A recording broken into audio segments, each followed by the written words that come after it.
Hello, hello, and welcome back. Today we're talking about the 9 most expensive mistakes I made learning to fly my drone. Let's go.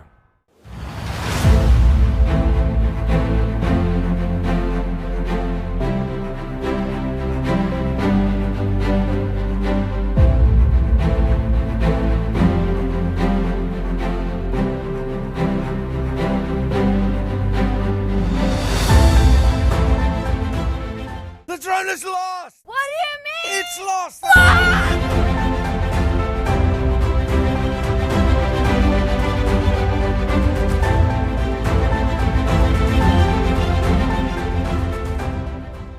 So the first mistake beginner drone pilots make is not to set the return to home correct. Reason why I'm saying this is that there are 3 options. The first option is return to the home point. This is the most common option and you will most probably use this option all the time as long as you are outside. That's the first option. The second option is to hover in place when it loses connection with the remote controller. This option will only need to be used inside or when there are a lot of obstacles. You might be flying in a forest.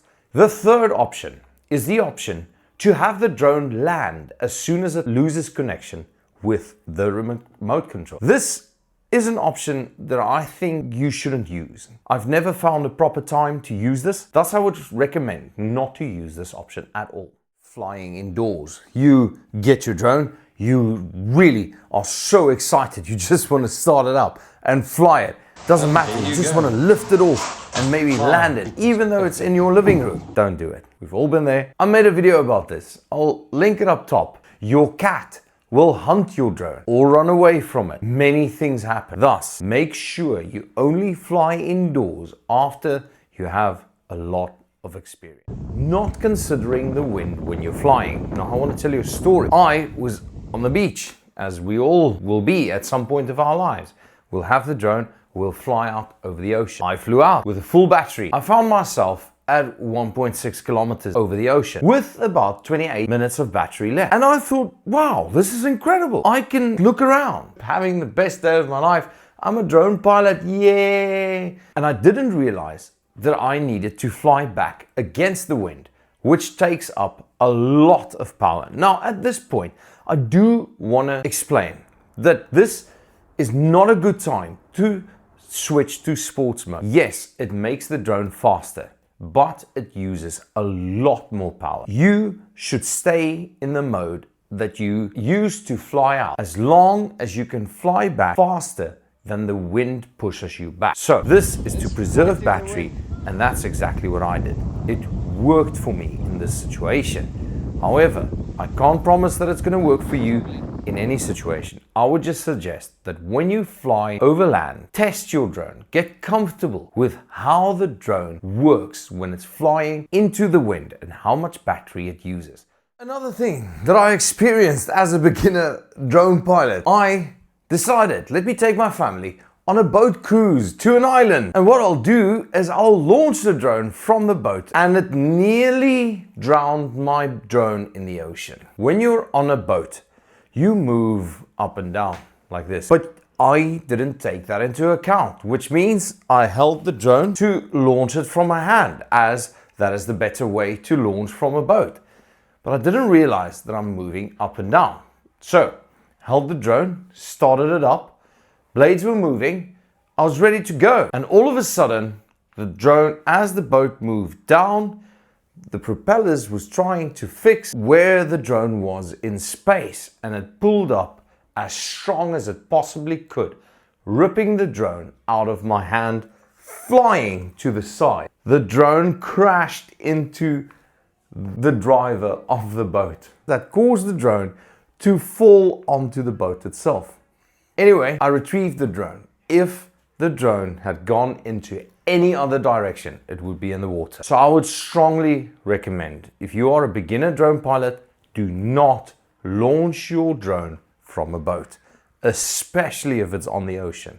Flying on your first day, be very careful of this one. Beginner drone pilots have a lot of crashes here. I crashed my drone inside my living room on the first day I bought my drone. My wife was very impressed. Take your drone outside, switch it on, and don't do anything. Wait for the drone to connect to at least 16 satellites. By this point, it would have recognized the home position and it will most probably do most of the flying for you. And I would actually suggest to fly higher, most probably above 50 or so meters. This means you won't fly into trees, you won't fly into power cables, which also happens, and you'll most probably be above most of the birds. Make sure you go out on a sunny day. Don't fly in rain or snow. Done that as well. Almost also lost the drone. Make sure it's a sunny day for your first day to make sure you get a nice connection. The drone can see the ground and you'll be all fine. Flying too close to big birds, and especially bird colonies. If they come in numbers, it's a big problem. If they come alone, it's a problem. However, birds tend to attack drones because you are intruding into their aerospace. A drone has a trick up its sleeve. Remember, whenever you feel that birds are too close or that your drone is under attack from birds, just launch the drone straight up as fast as possible. When you do this, no bird can follow you. If you go just straight up, you'll get away and it will give you a chance to think of your next move. You'll most probably get away from the birds. So the next mistake is managing your SD cards. Now, if you're like me, I like space. I bought two 256 gig memory cards, one for my drone and one for the remote control. And I feel that that in itself was a mistake. The reason for this is if you've got so much space and you record, you can record a lot of video on that memory card before you need to empty it. What happened to me is I went on holiday, I recorded everything and I didn't take it off of the memory card onto my computer, which means every time you fly, all of your memories are flying with your drone. Then I had a flyaway drone. The drone lost signal, it went away and I lost everything. It wasn't very nice. Get into the routine of emptying your videos from your memory card, because that helps you to not be in a situation like I was. So remember, empty your memory cards. Respect the GNSS signal. I lost one drone because I didn't respect this signal. What it means is the drone doesn't have a proper connection to the satellite system, which means it cannot position itself in space. That means it tries to use its sensors. In my case, with the DJI Mini 3, it only has ground-facing sensors. I was 100 meters up in the air. It couldn't find anything. It tried to fix itself in place and it just flew into a direction and I never saw the drone again. So make sure if you see this signal, come down to the ground. Just come lower, much lower, at least within 6 meters of the ground. This usually happens over very crowded areas like cities, and it usually happens at night. Mine was over a city at night, but I have seen this a couple of times. I've actually almost lost another drone because of the same reason. So respect the GNSS signal. Understanding and getting to know how to change your drone blades. This is very important because different blades go into different places on the drone itself.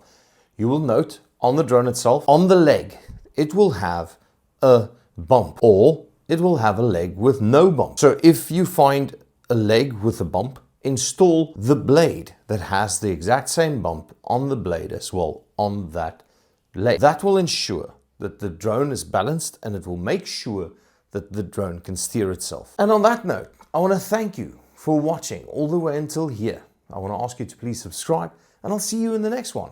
Have a good one.